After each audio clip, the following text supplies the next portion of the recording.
नमस्कार मित्रों, आज की वीडियो में वरुथनी एकादशी की कथा को सुनेंगे जो इस प्रकार है।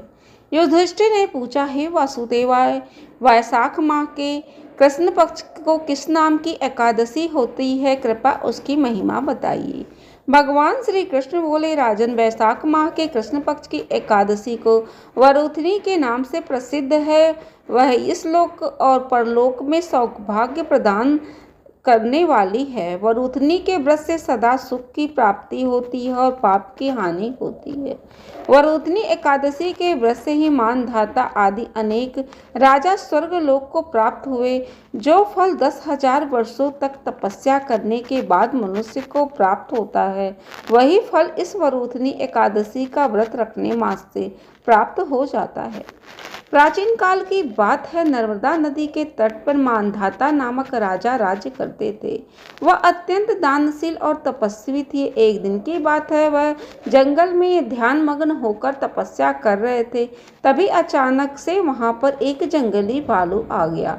तपस्या में लीन राजा का पैर चबाने लगा, लेकिन राजा बिना किसी विघ्न के अपनी तपस्या में लीन रहे। कुछ देर बाद पैर चबाते चबाते जंगली भालू राजा को घसीटकर पास के जंगल में ले गया।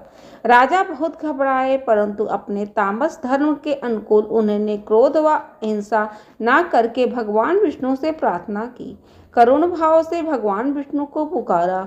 उनकी पुकार सुनकर भगवान श्री हरि विष्णु के रूप में प्रकट हुए और उन्होंने चक्र से भालू को मार डाला।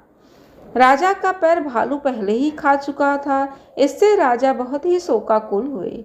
उन्हें दुखी देखकर भगवान विष्णु बोले, हे वत्स, इससे शोक मत करो।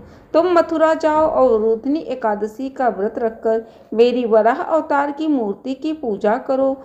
उसके प्रभाव से पुनः सुदृढ़ अंगों वाले हो जाओगी। इस भालू ने जो तुम्हें काटा है, यह तुम्हारे पूर्व जन्म का अपराध था।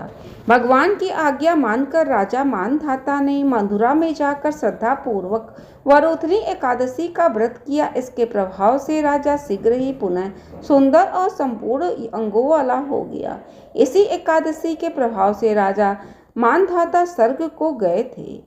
जो भी व्यक्ति भय से पीड़ित है, उसे वरुथनी एकादशी का व्रत रखकर भगवान विष्णु का स्मरण करना चाहिए। इस व्रत को करने से समस्त पापों का नाश होता है और अंत में मोक्ष की प्राप्ति होती है। यदि आपको मेरी वीडियो अच्छी लगे तो उसको लाइक करें, शेयर करें, सब्सक्राइब करें एवं बेल बटन दबाना ना भूलें। धन्यवाद।